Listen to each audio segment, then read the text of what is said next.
A race is preceded by at least a 2-week break in Formula One these days. There's always a massive amount of interest in the technology on the cars, the upgrades on the cars as they come to the next circuit. Austria did not disappoint in that respect. Red Bull revealed a massive number of changes to their RB22, some of which may have worked, but at no stage of practice today on Friday did Max Verstappen seem particularly happy with the car. But significantly, McLaren did not run the Ferrari Red Bull style rear wing that they had promised, possibly because Lando Norris spent most of Friday morning, the first session FP1, in the garage with an hydraulic problem, didn't get many laps at all. When he did go out, he was very, very quick. And of course, the scene was then set for potentially a little cameo showdown in FP2, the Mercedes against the McLarens. McLaren looking good, Mercedes looking very, very strong on Friday morning as well. Bit of a rider here as well to point out that it is incredibly hot in Austria. This race has already been declared a heat hazard race, which means that all the cars must be fitted with the driver cooling devices, and that's quite a lot of weight. We're talking around 5 kilos in terms of the water and everything else that needs to be there, the pipes, the motors, etc., etc. And if you don't choose to run them, you will still have to have that on the car. So no way around that. It is a heat hazard race now in Austria. Anyway, Kimi Antonelli looking very strong in the Mercedes. So it was Kimi against Lando, and Kimi who came out on top in both sessions in the end. McLaren did have a good run in the second session, but Lando got the worst of the traffic, and that brings us really to the nub of what this Grand Prix is all about. As I say, you can talk a lot about technology, a lot about all the upgrades. We can look at top speeds, but ultimately this race, this build up to this race as well, a lot of it is about traffic. It's about getting a free lap. It's about getting a tow, about not getting a tow. It's being held up. And just as an example, when Kimi Antonelli did his quickest lap, his second run on that one set of soft Pirellis in the afternoon, he had Fernando Alonso going into turn 3, which put him slightly offline. And then he had his teammate George and Franco Colapinto going into turn 4, which meant that he wasn't on exactly the bit of road he wanted, but he was still, guess what, very quick. Only he was third quickest in sector 2, where that did come into play behind the two McLarens. And he went on then to be brilliant in sector 3, quickest in sector 3 over the day, and to be quickest overall. So he did have traffic. Lando Norris also had a lot of traffic on his quick lap, and that should be a worry for everybody, probably even for Oscar Piastri, who appeared to have a pretty clear lap when he did his fastest time. There was a slower car, Arvin Lindblad in this case, who was actually very quick when he was out there going quickly, but he had to pass Lindblad going into turn 4. He might have actually got a bit of a tow from him there, but then going into sector 2, Lando had to go offline to pass Kimi Antonelli, who was going very slowly after his quick lap at that point, and then going into sector 3, Liam Lawson and Oliver Behrman had to be passed by Lando Norris. So he was definitely offline a little bit in sector 3. And also, while we're at it, Lando and Kimi, very, very good with fuel in the car as well. Once they'd done their quick runs on the soft tyre, as ever, they went onto the medium tyre to do some fuel runs. 6-7 laps around then. Such short laps in Austria. Blink and you miss them. Lando Norris started his fuel run 10.8. That graduated to an 11.0. Very hot, remember. And ended up he's doing low 12s, 12.1. Kimi Antonelli about the same, started at a 10.9, a fraction slower, 11.1 in the mid-range of that, but then less deg on the Mercedes, 11.6 at the end of his run, whereas Lando's had lost about 4/10 more than that towards the end of the fuel run. So in terms of a car having the best run overall in terms of quick on the lap and also very good on fuel, it is the Kimi Antonelli Mercedes. Not the George Russell Mercedes, got to say, but we'll get onto that in a second. Let's look at, while we're on that subject, fuel runs. Max Verstappen, quite quick, but then going off very quickly. Where Lando's doing 11, low 11s, Max is immediately doing mid 11s and then finishes doing mid 12s compared with Lando's low 12s. Charles Leclerc, even worse, 11.8 when he was fresh out on fuel at the beginning of his run. Remember, Lando 10.8, so Ferrari about a second off the pace with fuel, and then graduating to 12.4, tyres going off very quickly. And was it just a one-off? Was Lewis Hamilton quicker in the Ferrari? 11.2, a little bit quicker with on the first run when the tyres are new, but then going to 12.4, about the same as Charles, the same deg at about the same rate as well. So not looking good for Ferrari at the moment in terms of their fuel performance. And Oscar Piastri, interesting comparison with Oscar and Lando on that. Just we'll get the fuel out of the way. Started about the same, 10.8 when they're on new tires, but where Lando was then able to string in a couple of laps in the low 11s, Oscar very quickly going to the high 11s and finishing with a 12.2 compared with Lando's 11.1. So even here, Lando looks to have an advantage over Oscar Piastri, even though Oscar, as I say, was quicker over the lap, mainly because Lando did have that traffic. And I suppose you could add, didn't have a great run in FP1 either, didn't do many laps. So overall, very impressive from Kimi Antonelli, very impressive from Lando Norris. Now, what happened to George Russell? Like to be able to explain what happened to George Russell, but I'm afraid I can't. And it's looking like, again, Kimi Antonelli is finding parts of this very short lap, not a particularly sophisticated lap either in terms of the types of corners. There was one graphic that came up limiting, saying fast corners, medium speed, low speed. I mean, what they think the fast corners are in Austria, I have no idea. But anyway, Kimi Antonelli, not as good as Oscar Piastri, according to their graphics, through the fast corners. But I think we leave that graphic to one side.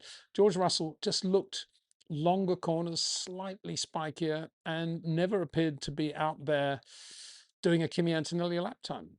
And on fuel, wow, as I say, 11.1, and then he just sort of got into traffic and that was it. Didn't really get a fuel run either. This is a real crash bang circuit, racetrack, isn't it? So George Russell arena. Get through the first corner, muscle your way through, don't let anybody hit you, get out of turn 3, get the lead, win the race. That's a sort of George Russell pro forma Austrian Grand Prix. But it's not happening here already. Going into turn 3, you can see the difference in the way Kimi's using the brakes, fewer lockups than George. Yeah, he had a few moments, just typical Kimi Antonelli, typical any moment for a quick driver, just finding his braking points, and also very difficult, of course, with the braking with the 2026 Formula One cars too. But George apparently locking up more than Kimi. And then mid sector 2, going into those two left-handers, Kimi just beautiful with his initial steering input. George, you can just see the spike going in, and it's all adding up to using the tires a little bit harder, I suspect, and getting more temperature into the tires than Kimi Antonelli. And I'm surprised. I'm really surprised. I didn't think Kimi would be able to find enough in Austria actually to put any space between him and George, and yet he has. And to do that run on his second lap, he did a couple of cool down laps, as did George, but to get that much out of it and go quicker on his second lap, very impressive. To go that quickly as well, I mean, significantly quicker than George Russell. And he did have traffic, so you can't say, oh, well, he got a free lap. George had traffic as well, but no worse than Kimi's. So yeah, I'm absolutely astounded, to be honest, on this Friday. I mean, I just wonder whether they're running something different in terms of setup on George's car. We're only going to know that tomorrow when George, if George is any nearer to Kimi. But at the moment, it's an astonishing difference on a very, very short lap with fairly perfunctory corners as well. Nothing out there that you would put up alongside, say, turn 1, 2 in Montreal, or turn 2, 3 in Barcelona, or maybe turn 9, turn 12 in Barcelona. None of that stuff in Austria. And more importantly, it's George Russell type corners. Those last two corners, very line lock corners. It's all about accuracy. It's all about pace, obviously, hitting the curb at the right angle. And Kimi's just doing a better job there as well. Amazing to watch. Max Verstappen didn't, I mean, he just didn't really ever seem happy with the car. All these upgrades on the Red Bull, but he was late out in FP1 because whenever he let the clutch out, the thing went into anti-stall. So twice he went out of the garage and they had to push the car back into the garage and fix all that. It's about 20 minutes before he got any sort of running. And then he went out and he wasn't too bad, but he wasn't brilliantly quick either. And there was a lot of talk almost immediately about what gears he should be using for various corners, which is very unusual. I mean, we've never had this in the career of Max Verstappen. Or, well, you know, you can maybe run 7th all the length of the pit straight, or take 8th if you want to. It's up to you, Max. I mean, this is all 2026 engine stuff, all to do with harnessing the power and deploying the power, which is so annoying, isn't it? And bust on that subject, you can hear them having to come out of the throttle or whatever they're doing, the harnessing power, going into turn 3 and going into turn 4, and a little bit going into turn 1 as well. Anyway, back to the point. And then they get to turn 3, which is the uphill tight right-hander, very important corner, obviously, because it leads onto the back straight. And they start saying to very early on to Max, you really run first gear out of there. You're taking it in second, and you can completely understand why Max wants to be in second there, because it's the last place when you've got very little you can do with the rear brakes going into three in the way Max Verstappen can normally use the brakes. So he wants to keep the car absolutely as gentle and as soft as possible in terms of inputs. And he's going to be able to do that much easier if he's in second gear than in first, with everything right on the edge and high revs. And you can see why Max would want to do that. And they're telling him very early on in FP1, maybe you should run first there. So Max tries first, and the car looks absolutely terrible. It's sort of bang, bang, bang, bang, like this, terrible at high revs. So it goes back to running second gear. Now, when he went out again in FP2, he ran second there for a couple of times, but then he was running first, and he never seemed happy with it. And at one point, he said, "There, you can see at the apex, see how the revs are dropping." And what he meant there was he's going down to 5.3. Now, I didn't see anybody below sort of 7 there. I don't know what is going on with the Red Bull powertrain power unit, which is the most powerful in Formula One. Yeah, right. 5.3. And it's just like there's a hole there with no power coming in whatsoever. Isack Hadjar 6.5. Again, much slower than anybody else out there. Top speed, it reflects in the top speed. Lando Norris 3.19 through the speed trap on the following straight. Interestingly, Arvin Lidblad and Liam Lawson not slow through the trap. 3.14, 3.21 in the case of Liam Lawson, probably well, maybe not a toe. I mean, just something going on at Red Bull. They're just not.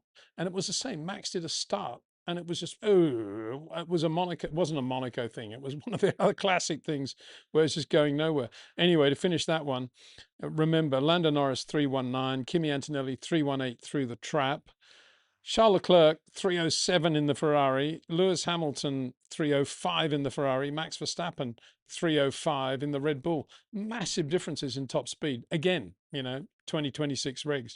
That's all you can say about that. So just to recap the order: Kimi, Oscar, Lando, very good job. Lando, I thought, was going to be right up there with Kimi tomorrow, fighting for the pole. Max 7.5, pretty good lap in terms of not much traffic, but he wasn't happy, and that was reflected by those low revs, that sort of hole the engine falls into coming out of turn 3. Lewis at one point said the car feels terrible, didn't look great, 7.6 compared with Charles Leclerc's 7.8.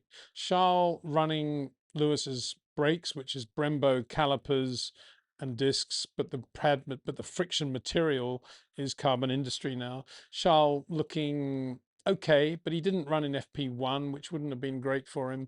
The car was given to Dino Beganovic, who unbelievably wide turn-ins as well. Couldn't believe that, and had a couple of moments as a result.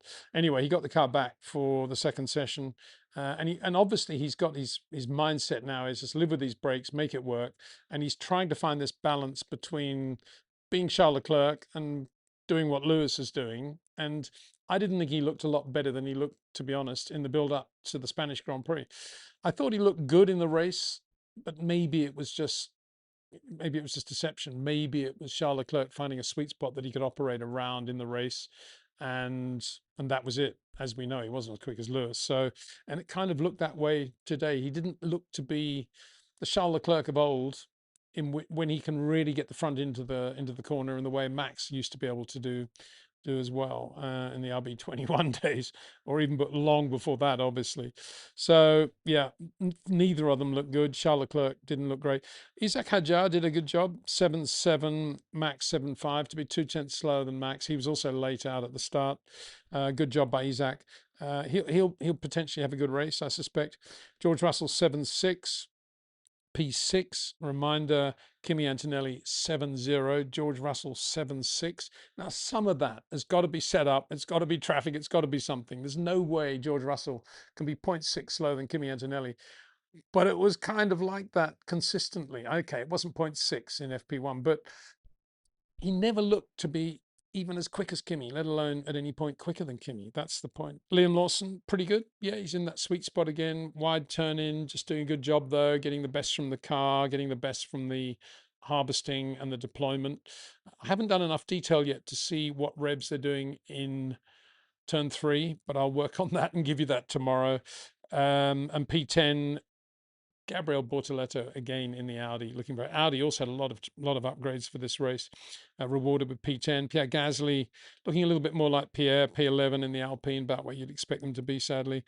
Arvid didn't do that many laps, but on the pace, he's only a tenth or two slower than Liam, and Oliver Behrman up there again in the Haas Ferrari. So yeah, interesting day. Well, interesting in the sense that Mercedes look very good here in the hands of Kimi Antonelli. George looks vulnerable. The McLarens, both of them look quick. And given all the variables that come into play in Austria, that first corner, that third corner, turn 3, the right-hander, then the run down the hill, all the things that go wrong, the short lap, safety cars, all that stuff, got to say, at the moment, any one of the top 3 or 4 could have a very good day on Sunday. It was hot, but the drivers cope with it pretty well. Those driver suits are doing a very, very good job. There was a time when teams never wanted to run them because they're so unreliable, but it's a great thing about Formula One now. The technology is just brilliant in that respect. So we'll roll on qualifying, see what happens there. Moment looks to be a showdown between Kimi and Lando Norris, but of course anything can change. And this was only a Friday, as they say. But for me, as much as we can talk about all the technology out there, for me, this was more of a day about traffic and about getting ready for a street fight on Sunday. We'll see what happens then. Thanks for watching. Big thanks to Jetcraft, to Track Ninja, to OEM Exclusive, and to REC Watches. See you tomorrow.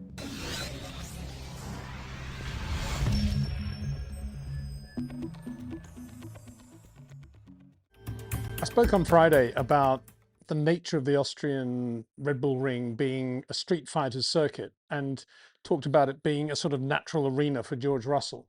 What I had in mind was George, as I think I said yesterday, muscling his way through the pack, being aggressive in traffic, driving a racer's race, reading the variables well, and maybe bringing the car home in the best car home. The Mercedes still is the best car out there, despite what George said after qualifying today.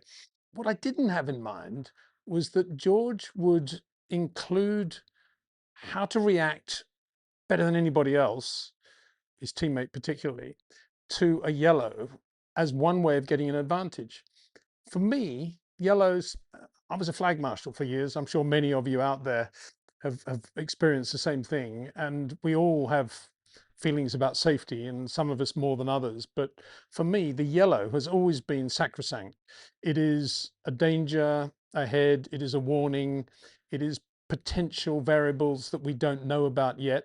Yes, in the panic of an accident happening, maybe you get a single yellow out just before a double yellow. Maybe the double yellow then leads to a VSC, which then leads to a safety car, which then potentially leads to a red flag.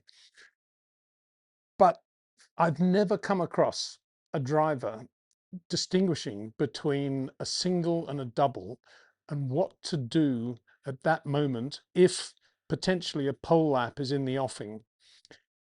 George said afterwards, I'll get away with this. This is fine because it was a single yellow and I lifted off and that was it. I did what I had to do. I was slow through sector 3. And he did get away with it. And I'm absolutely astonished, to be honest, that he did, because the reading of the regulation, and I'm going to bring it up now in front of me, so I've got it exactly right. The reading of the regulation in the FIA Sporting Code for a single yellow is that any driver passing through a waved yellow flag marshalling sector must reduce their speed and be prepared to change direction. That to me is absolutely the critical phrase there.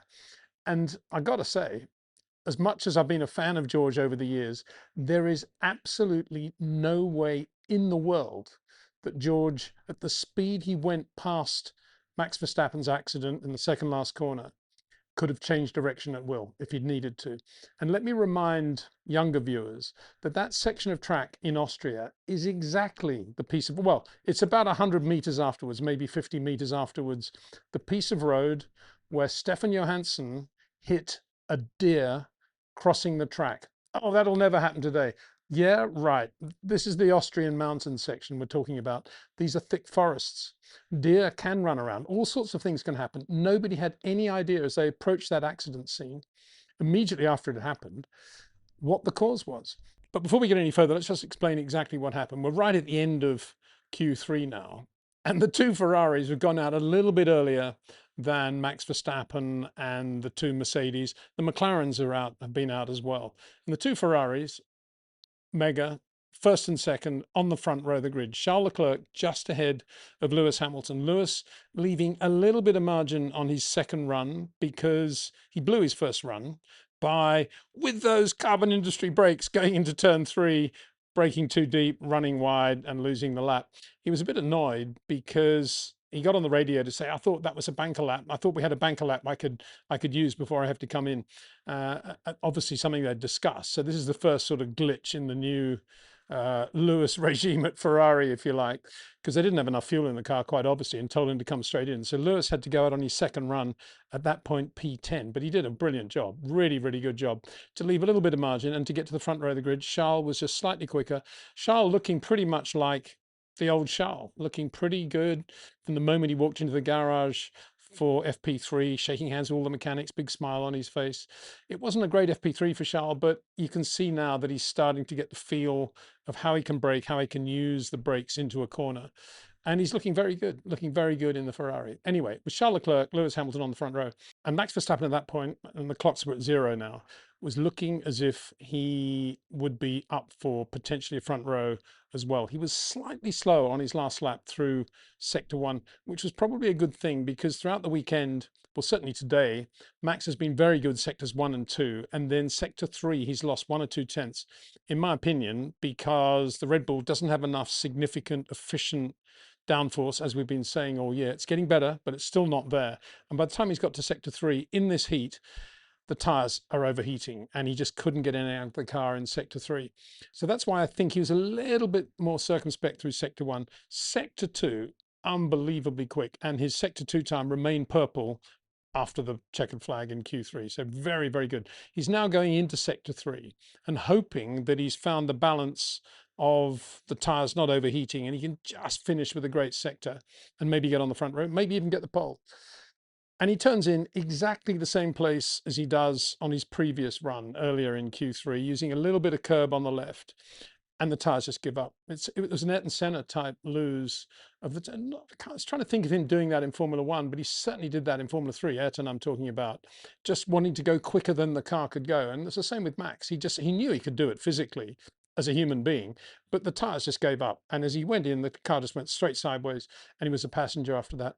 Kept his hands on the steering wheel. Admittedly, on this occasion, he hit the barriers side on, so not that big a deal, and out. And the checkered flag was now flying. The next car along was Kimi Antonelli, and he wasn't far behind Max. And as he comes over the brow, the Stefan Johansson brow, where the deer ran out all those years ago when Stefan was in the McLaren, he can see yellow flashing on the circuit, and he can see double yellow in his cockpit. And Pete Bonington, race engineer to Kimi, is no surprise here, on the radio very quickly saying yellow, yellow.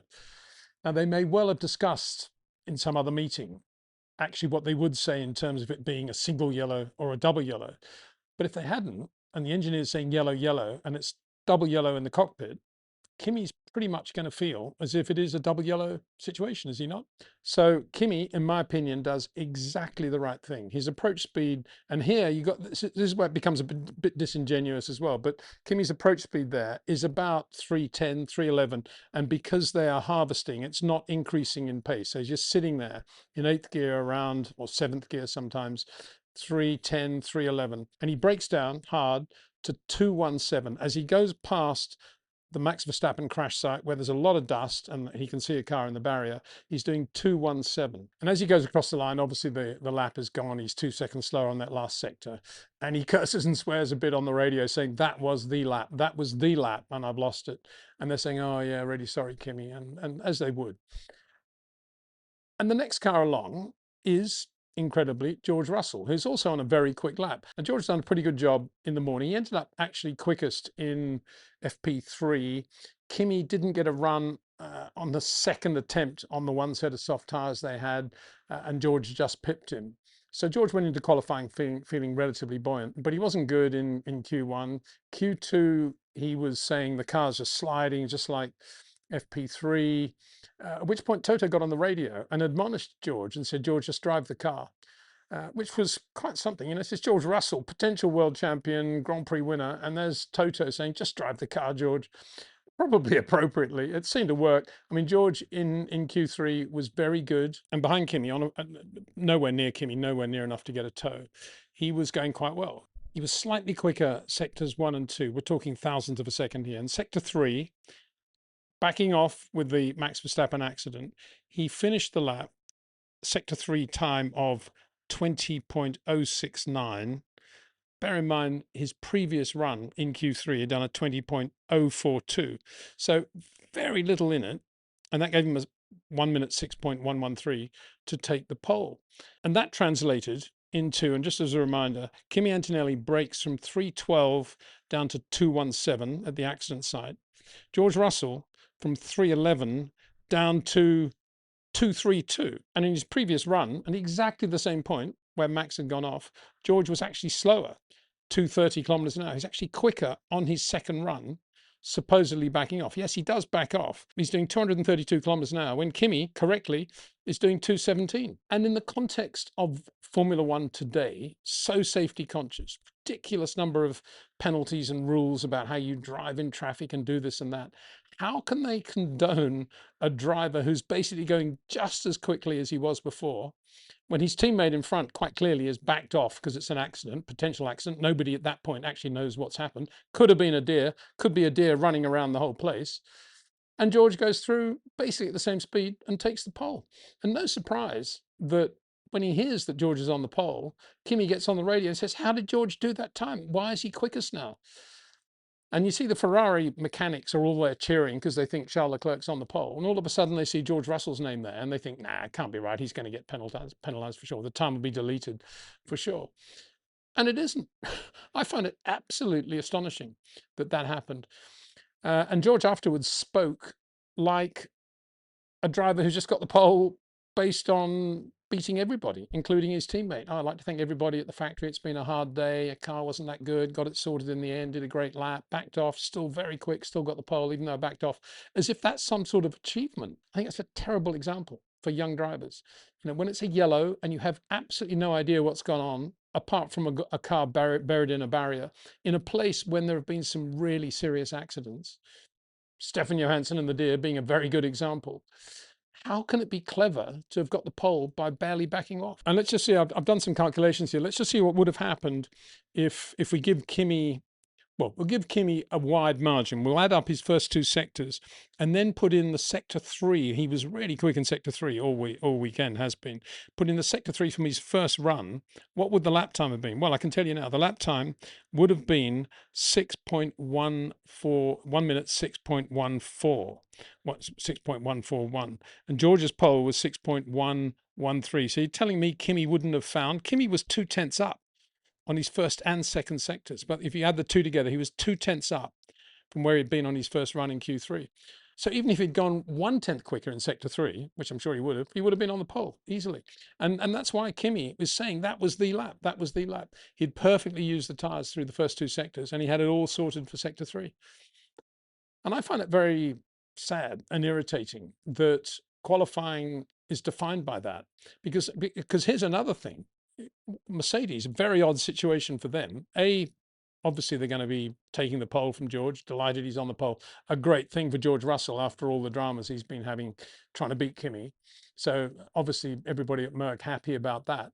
But at the same time, in that happening, Kimi got knocked from, you could argue, the clean side of the grid to the dirty side of the grid, because he's now P4 on the grid behind the two Ferraris and George. And then beyond that, think about this. When Kimi backed off, he wasn't on the pole then either. The Ferraris were on the front row. So it wasn't as if Kimi backed off because he was on the pole at that point and was a good boy with the yellows and wanted George to back off so he couldn't beat him. None of that. The two Ferraris were on the pole at that point. So Kimi was just doing exactly the right thing, given the circumstances and given all the unknowns there of the accident. But don't forget, it's a blind brow there as well. Going down, you go up and then you go into a downhill right-hander. So whichever way you cut it, it was not a good thing. And we've talked about a lot of things that aren't good in Formula One this year. The regulations, for a start, I think, was one of them. Not reading or not writing the rule correctly about combustion chambers was another, and so forth and so on. There are many other examples. But this, for me, is the worst thing so far because this is safety. And nobody knew at the time if Max was injured. Nobody knew what had caused the accident. Nobody knew if there was, as I say, an animal perhaps running around. And for George Russell to go through basically at racing speed and then to say, well, I did back off more than I did the previous lap. Well, he actually backs off and then he brakes. But because they're going into that corner harvesting energy, it's kind of a moot point anyway. When do you brake? When do you back off? So, I'm not going to keep on saying it, but for me, this was not a great qualifying session in the sense that George Russell got it by not backing off when the yellows came out. And and his argument, well, oh, it was only a single yellow and you only have to back off. Well, if that's the case, the rules need to be changed because backing off means going slow enough to change direction if necessary. And there's no way in the world George Russell in the middle of that corner could have changed direction and avoided a deer running out from the right or a marshal suddenly jumping over the fence or something going on. No way in the world. Kimi could have at the speed he was going, but not George. So he didn't even fulfill the regulation from my point of view, my reading of the regulation. And there is this semantic about the single yellow and the double yellow. Well, the only real difference there is that with the double yellow, you must be going slow enough to be able to stop. Well, in my mind, change of direction is appreciably slower than being flat out on the racing line as everybody is at that point. George would say, well, I wasn't flat out. Well, because I backed off a little bit. But he was still going quicker than he had been on the previous lap at exactly the same spot right by the accident site. So the whole thing's nonsense to me. Anyway, let's get back to it. George did say after qualifying, really, when he was going on about how pleased he was to have got the pole and all the work in the factory and everything else, and from his point of view, how wonderful it was. He said, but the Ferrari are going really well, and the Ferraris are much quicker around corners. Well, I don't think they are. I think they're quicker around George Russell corners, but I don't think they're quicker around Kimi Antonelli corners. As I say, I think Kimi Antonelli would have been on the pole. Yeah, Ferrari looking pretty good. I think more than anything, they've benefited from, as we said in the last race, the combustion chamber regulations have now hurt Mercedes a little bit. Doesn't seem to have hurt Ferrari at all. And on top of that, Ferrari have used one of their ICE internal combustion engine upgrades here in Austria, and the car is pretty good in a straight line in terms of power and torque. So that's true. I wouldn't have said the Ferrari is a better car than the Mercedes around corners in general, but it's not bad. It's not bad at all. But talk to Lewis Hamilton about what it was like under braking in Austria over the last 1.5 days. Talk to Charles Leclerc about how difficult the car is to get in a perfect sweet spot. It's not as good as a Mercedes, no way. But the two drivers did a really good job, and they are second and third going into tomorrow's race, so they're in a good position. Kimi Antonelli fourth. And I think just talking about Kimi, I mean, we've seen what a racer he is, as well as everything else, and how quick he is. And obviously, he can't let any sort of anger or peak come to the surface as a result of what happened in qualifying. And hopefully he will be calm and cool and get through the first 2 or 3 corners, first 2 or 3 laps. But if he is racing George at some point in the Austrian Grand Prix tomorrow, I can't imagine he's going to be particularly helpful to George. Let's put it that way. So Toto will be hoping that for some reason the two of them are separated by other cars for most of the race distance or something like that. That'd be about the best thing that Mercedes can hope for, I think. But in theory now, yeah, George should breeze it. He has got a very good car. He is on the front. He's got the 2 Ferraris between him and his biggest rival, Kimi Antonelli. And yeah, it should be a George Russell win. As for Max Verstappen, I was talking yesterday about Max having a little bit of a conversation with GP and the guys in the garage about guys and girls in the garage about turn 3 and his usage there, and desire to want to use second gear there just to keep the car a little bit more gentle and just have a more feel for the car, lighter feel, lighter touch. And sure enough, he used second throughout the day today. Everybody else using first, including Isack Hadjar, except, and I have spoken a lot about how good Arvid Lindblad now looks, except Arvid, who was also using second there at turn 3. I thought that was a really nice, interesting thing. And it speaks well to the way he drives. Liam Lawson, yeah, jamming it into first, 11,000 revs, classic Liam Lawson. And to his credit, he was quicker than Arvid all weekend, and he's slightly quicker, and he was quicker today, and he'll start ahead of him on the grid.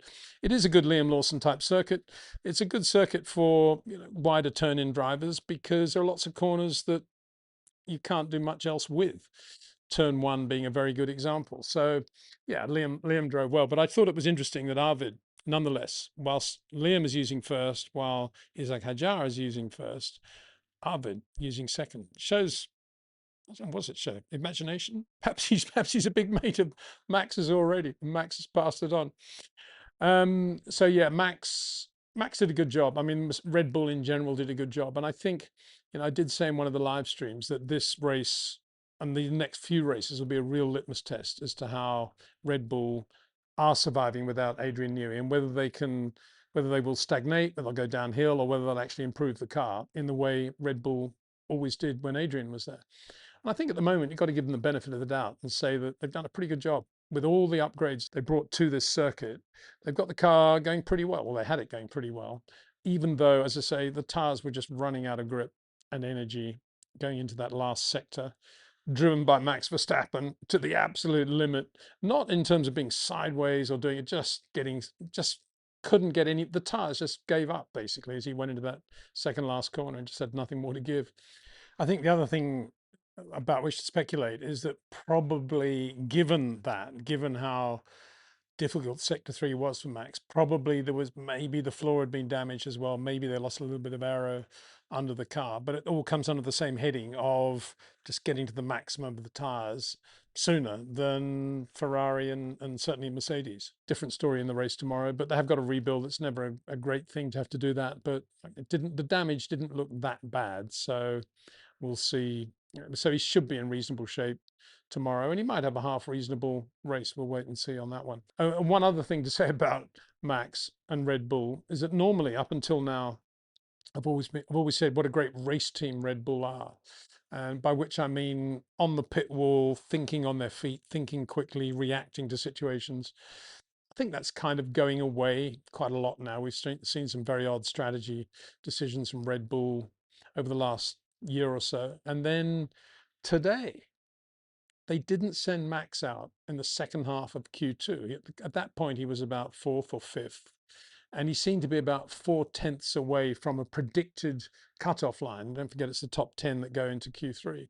So he stayed in the garage. And he's sitting in the car, and the checkered flag is out, and Pierre Gasly's on a lap. And by this point, Max is P10. And Pierre Gasly's on a really quick lap. It's very good sector 1, very good sector 2, very good sector 3. And he just failed to beat Max by 0.040. That's how close it was. I mean, there's no way Red Bull should have done that. That was much, much too tight. And I'm sure everybody there was just absolutely, I don't know what. I'd like to use a phrase that I can't repeat on this show. So yeah, that wasn't good. Then there's McLaren, who also got into a bit of a tangle in my view. They just, for some reason, they kept sending Lando out. Well, maybe it was just Lando, sort of world champions privilege. This whole demeanor that I've spoken about a little bit of, I've won the world championship. I just can't believe I won it. I'm world champion. Isn't it an amazing thing? I love Formula One. I love racing. I love McLaren.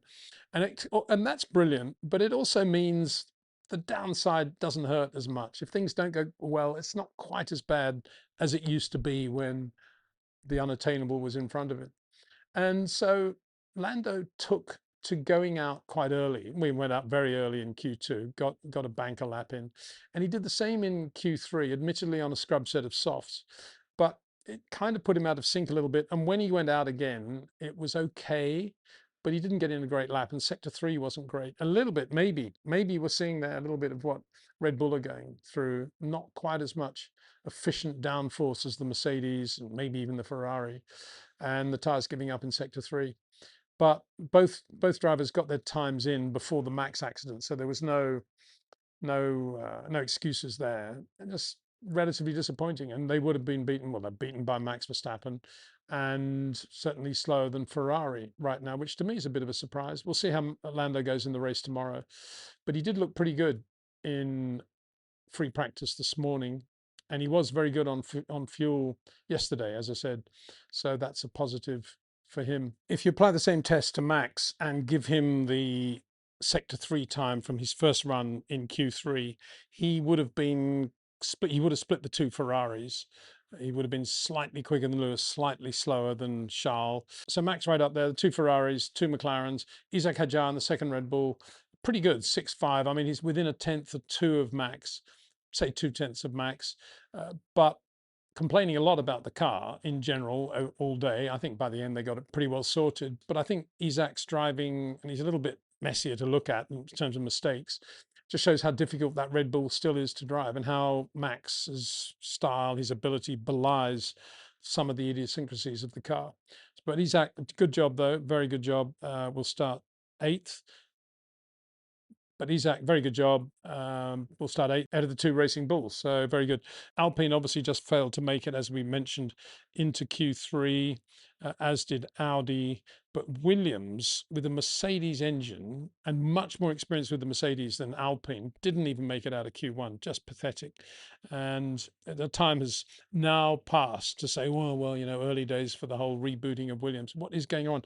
A circuit like Austria, which isn't that complicated, Williams couldn't get out of Q1. I mean, I'm speechless, really, to be honest.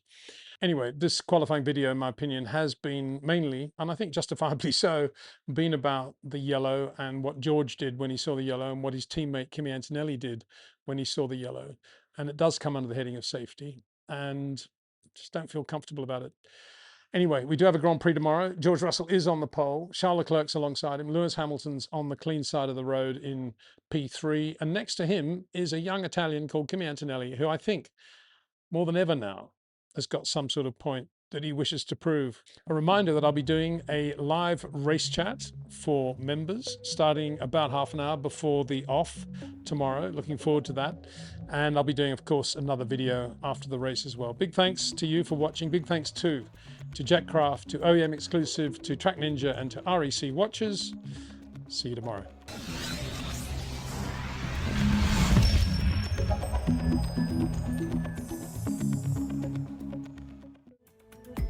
Well, I guess it was some sort of poetic justice, irony, call it what you will, that on the Sunday after the qualifying session, in which George Russell took the pole when Kimi Antonelli, in front of him on the road, had backed away because of Max Verstappen's accident, and there were yellows out, single yellow for a few seconds, double yellow, and then of course it went to safety car, and then it would have been red flagged had the session been longer.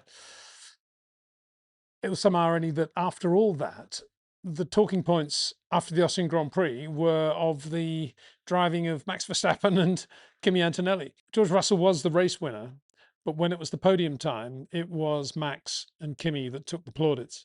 Now, George won't worry about that at all, of course, and history will say that he used the yellow situation to his advantage to get a pole that probably would have gone to his teammate, as a result of which his teammate started only 4th, and he, George, on the pole, with the 2 Ferraris splitting them. And history will show that probably this was a pivotal race because he won it and Kimi didn't even finish 2nd. Having said all of that, Kimi Antonelli drove beautifully. Max Verstappen, for me, was the driver of the race. And George, again, looked in trouble early on, even though this race had been delivered to him effectively on a plate, or he'd taken the plate and delivered it to himself. He didn't pull away massively at the start, and he was vulnerable, unbelievably, to Max more than anything else in the race. I think most people at the circuit, probably the most fervent Red Bull Max fans, and there are a lot of them in Austria, and certainly in the Mercedes and Ferrari pits, and McLaren pits for that matter, didn't consider Max to be a major factor going into the race. I heard both McLaren and Mercedes saying in separate interviews that in the Mercedes case, the big threats were going to be Ferrari and McLaren. And in McLaren's case, the big threats were going to be Mercedes and Ferrari. Both of them failed to mention Red Bull completely. And Max Verstappen was there in P5. And for once, he made a decent start in his rebuilt car. But I never expected him, I have to say, on medium tyres to have a particularly good tyre deg over that first stint. Hadn't looked too bad when he ran fuel on Friday morning. Pretty good. Better, you could say, than Ferrari, who had a very high rate of deg, as I pointed out in the Friday video. But there was no way anyone, I think even Max, could have thought that the Red Bull would be that good relative to the cars around it on the first stint, because Max pushed the car very, very hard. He made a half reasonable start, not brilliant, but he stayed out of trouble like other drivers. He didn't have to take wide exits as Kimi Antonelli did at turn 1 on the first lap, at turn 3 on the first lap, and then at turn 1 again on the second lap. And I think he also did it at turn 3, something like that. And at no stage did he get a penalty for that, but he was just kind of avoiding others rather than going in too quickly. I think it was more that than anything else. But Max didn't indulge in any of that. He was clean, he was tidy, he was consistent. And when Ferrari started to run into trouble with their tyres, it was Max Verstappen that took advantage of that. And when George Russell, a bit later in the race, was getting a bit concerned about the pressure from Max in second place at that point, he suggested to, rather bravely, I think, to the Mercedes garage that they should bring Kimi in. Kimi obviously hadn't stopped for his last set of tyres at that point. Should bring Kimi in to try and induce Max to counter him and come in a lap later, as if Kimi was there basically to help George's game plan, race strategy. Of course, that didn't happen either. Kimi stayed out for longer than George would have liked. But anyway, George didn't win the race. To get back to the point, he won the race. It wasn't a clean-cut victory. It wasn't a clean-cut victory in two ways. One, because of what happened in qualifying and how he took the pole. And two, because he wasn't dominating. He didn't pull away in the early stages. And in the last phase of the race, admittedly on older, hard Pirellis by about 7 laps, he was slower than Max Verstappen consistently over the lap, and particularly in Sector 2, which is all about medium speed corners. And certainly his teammate, Kimi Antonelli, in the same car, who looked fabulous, who, again, was on newer tyres by dint of having run longer stints. So George won it. He got his victory. And he will take this now to Silverstone, and he'll be the toast of the crowd, no doubt. And he'll be looking to win the British Grand Prix in the same vein. I hope it isn't the same vein, actually. I hope we don't have the same dramas in qualifying. And I hope there is some clarification issued by the FIA about the distinguishing factors with the use of the single yellow, the double yellow, what the driver's expected to do. Because it's one thing to put out a yellow, even a single yellow, on a corner that's very visible, maybe a tight right-hander that everybody can see for hundreds of yards in advance. It's quite another to put it out on a blind brow corner that they're approaching at over 300 kilometers an hour. And that's what we had in Austria. And that's why I personally felt so strongly about what George had got away with yesterday. But getting back to the point, the other issue was he wasn't dominant. He wasn't dominant over Max, and he wasn't dominant over his teammate, Kimi Antonelli. So a lot of unanswered questions there, a lot of questions to take into Silverstone. And Max Verstappen's performance is one of them. I said yesterday that we should be giving now Red Bull the benefit of the doubt of how well they are beginning to pick up the pace of the RB22, the development, all of the upgrades they brought to Austria, and there were a lot of them, do seem to have had an effect. At a time when Red Bull powertrain are not allowed any upgrades, that's still under dispute. They're still disputing that, quite correctly so. But actually, on the face of it, and what we saw in Austria, if you had been part of the committee at the FIA deciding who should get the upgrades, you probably would have pointed at Max and said, yeah, nothing wrong with that engine, is there? And there didn't appear to be that much wrong with it. Got to say, it was a very, very good all-round race car, pretty good on tyre deg. Max complaining at one point about brakes, as did most drivers. It was a hot day, track temperature again over 50 degrees centigrade and ambient above 32. So it was a hot day for the tyres, hot day for the engines. And at one stage of the race, when Lewis Hamilton was kind of going nowhere on hard tyres, he was also obliged, when he was complaining at the point about not having enough power, he was told to press the TS button, which is something to do with taking power out of the engine in order to make it cooler. Lewis's response was, well, I don't have any power anyway. Why are we doing this? So he spent a bit of the race looking for more power back into, trying to cool the temperatures of the Ferrari, trying to get more power back into the engine again. And it was running hot. And I don't think he was alone in talking about brakes. At one point, Kimi Antonelli talking about how long his brake pedal pressure felt. And in Max's case, the car was pulling when he touched the brakes. Not much you can do about that from the garage. But that being so, he drove beautifully. No mistakes, no errors at all. Management by Red Bull was brilliant. And he finished second on the road, beating Kimi, who was catching him fast. His tyres were a little bit newer again, not by much, but you'd expect him to because he's in a Mercedes after all. But Max, with his tyres going off about the last 2 laps of the race, gave up. Well, it didn't give up. It was unable to pass George, whom he'd been catching remorselessly. and he settled for second place. So he settled for second place. It must have felt like a victory for Red Bull at their home race, for Max in front of a crowd that he's adopted, and particularly with the winner of the race, George, not being the flavour of the weekend.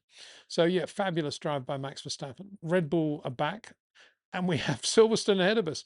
Max, it's difficult to imagine now Max not being super quick at Silverstone. I mean, he looked really good in the race, scarily quick. I mean, just blew the McLarens away, blew the Ferraris away. Ferrari's nothing like as good on fuel, as I said, compared with Red Bull. And Red Bull, as hard as Max was pushing it, having to pass, racing hard with Lewis Hamilton, racing hard with Charles Leclerc, racing hard with Kimi, as hard as he was pushing it, tires didn't go off that much on the Red Bull, and very high temperatures. Now, it could be, if it's very cold at Silverstone, that it won't work for Red Bull at all. We'll have to wait and see about that. But excellent performance from Max. Just talking about his dicing with Lewis. I mean, Red Bull, one of the reasons I'm a bit ambivalent about this whole Red Bull ring thing is that it's quite an artificial circuit. It's a circuit designed for racing, for street fighting, really. It's, yeah, you have overtaking going into three, and then you get repassed in the DRS zone afterwards, and then you're on the outside at four, and that puts you on the inside for going into the infield. And then if you're lucky, you keep that position. If not, maybe you get repassed again on the outside. It's that sort of lap. It looks pretty good on TV. It's very good on TV, and it is a little bit of a cameo of 21 Abu Dhabi, 21 in general, Lewis versus Max, and both of them in pretty good race cars at this point. Although Lewis is losing a little bit of grip, and it's passing and repassing, and they go into the two left-handers in the infield, and now Lewis is on the inside and Max is on the outside, and Lewis uses just about the right amount of road to the middle of the road, and then a little bit more, and Max goes perhaps a little bit more to the outside than he needed to, but he certainly brings up the dirt on the outside, and immediately he's on the radio about penalty for Lewis, ran him wide. Nothing happens there, but it's interesting. After the stints, after the tyre changes, they get back into a similar situation, only now it's Max on the inside and Lewis on the outside. And Max does one of these. He just makes sure that he gives Lewis absolutely no room whatsoever, even to get alongside him. And Lewis has to back away. Yeah, as I say, a bit of a cameo for 21. Lewis, I think Lewis was at that point thinking more about finishing the race. And I thought it was quite funny when his engineer got on the radio and he was talking about tyre deg and everything else. In fact, I should just go through a little bit of the dialogue between Lewis and his engineer, because it's quite a funny one. He starts off by saying, Lewis, focus on the pace. Fighting Max is quite expensive for us, by which he means probably, I don't know, power with overheating, tires going off. And then on lap 24, just before Carlos Sainz grinds to a halt in the Williams, who had another pathetic race, on the pit straight, they say to Lewis, looks like Deg is a little bit slower than we thought in the car, Lewis. Maybe go to plan B. And Lewis says, well, it doesn't look that way to me, mate.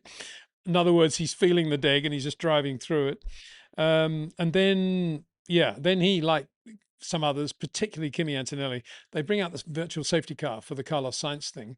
And they say, virtual safety car, Lewis, box, box, box. And of course, it's too late and he has to do another lap. And he comes in, stay positive, come in, Lewis. And Lewis is saying, well, you told me too late. They said, well, we tried, Lewis, but you told me too late. And then he wants to know on the slow lap behind the BSC where he's losing. And he says, basically, I've got oversteer everywhere, he says. This is the Ferrari that a lot of people are saying is now handling really well. And it looked that way. Lewis was driving well in his very fluid, soft, lovely way, supple way. And when it was oversteering, you could really see it in a way you never really see Max allowing the car to get to that angle. But Lewis, just fabulous to watch when he does have oversteer. Anyway, getting back to it. Okay, we're going to box now, Lewis. The VSC still out. Do you want more flap? Yeah, take out some front wing, because he wants to balance the oversteer with the front wing. So he does that. And he goes to soft tires at that point.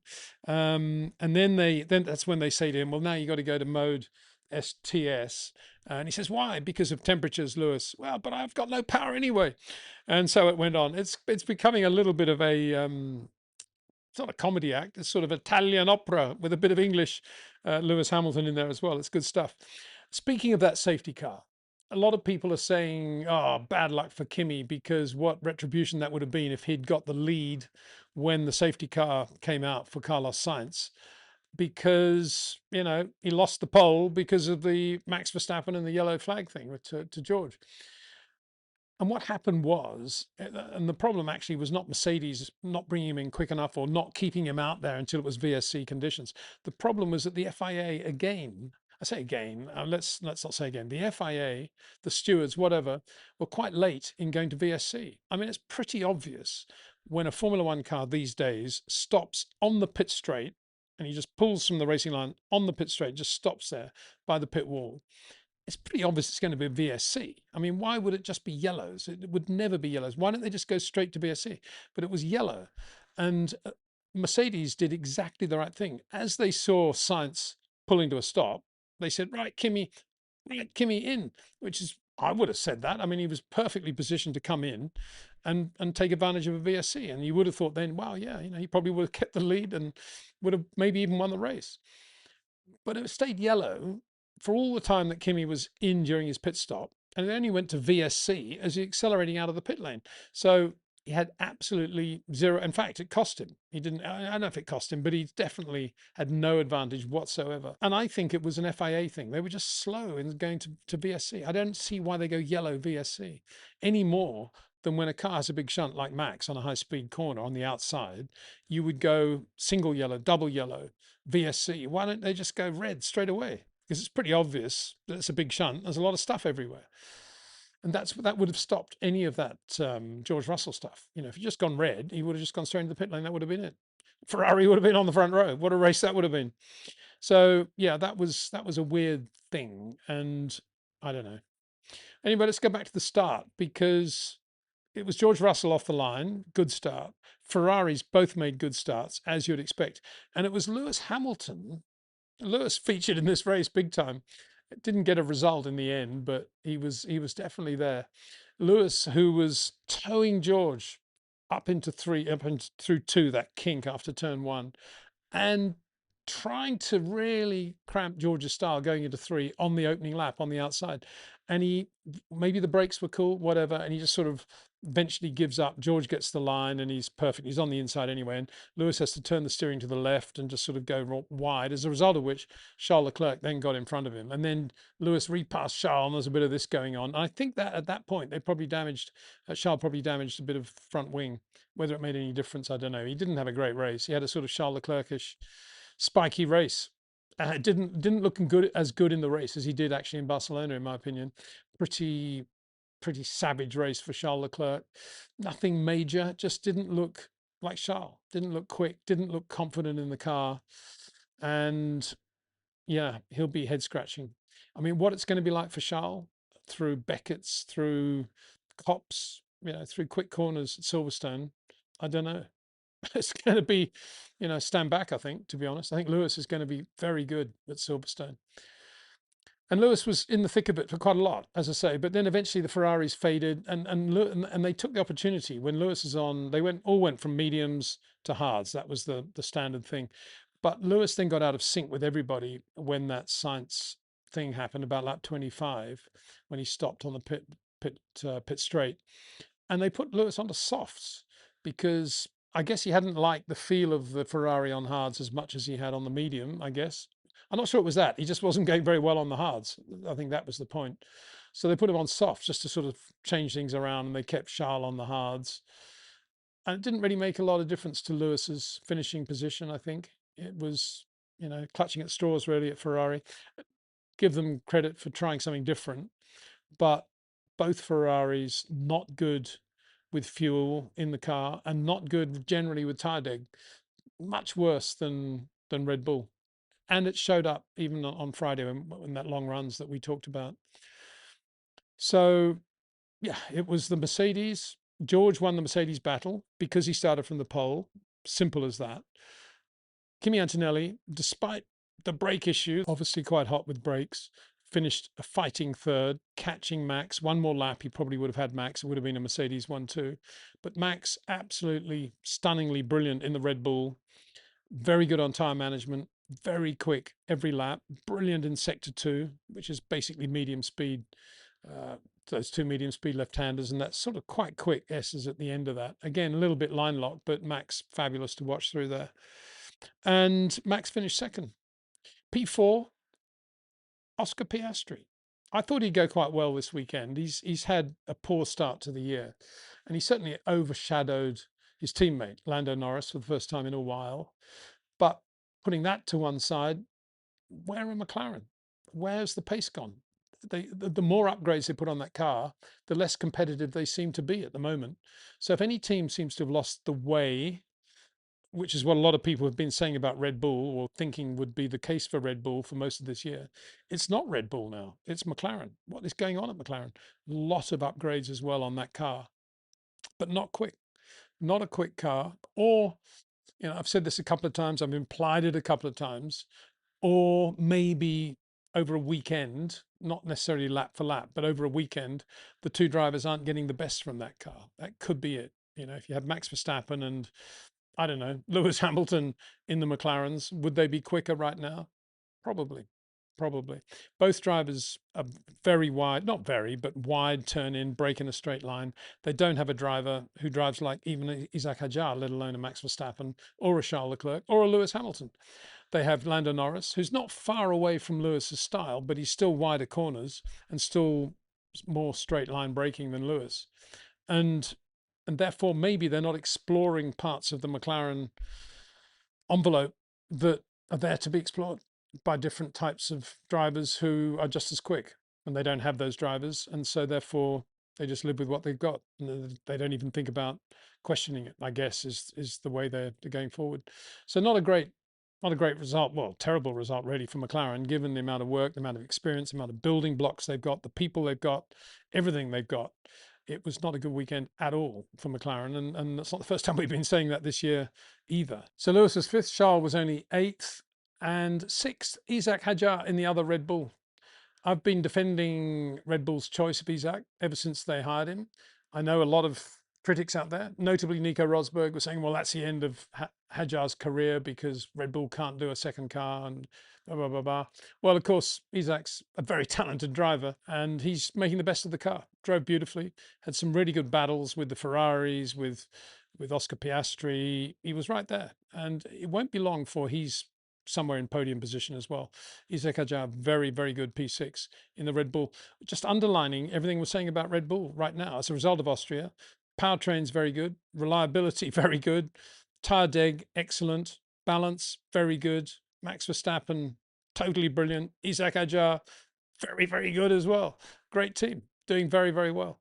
And what a race in which to do that in front of the whole Red Bull board and ownership and all the rest of it. Lando was seventh, as I say, and ninth and 10th behind Charles Leclerc were the two Racing Bulls. Very good performance as well.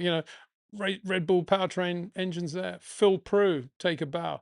Anybody who's man of the race in many ways, it'd probably be Phil Prue, I would have thought. They probably call it driver of the race, don't they? But Phil Prue, head of Red Bull powertrains, got a lot of people, most of the motor racing world predicting a year ago that the engine would be rubbish and Max would be looking to sign for Mercedes or Ferrari or whatever.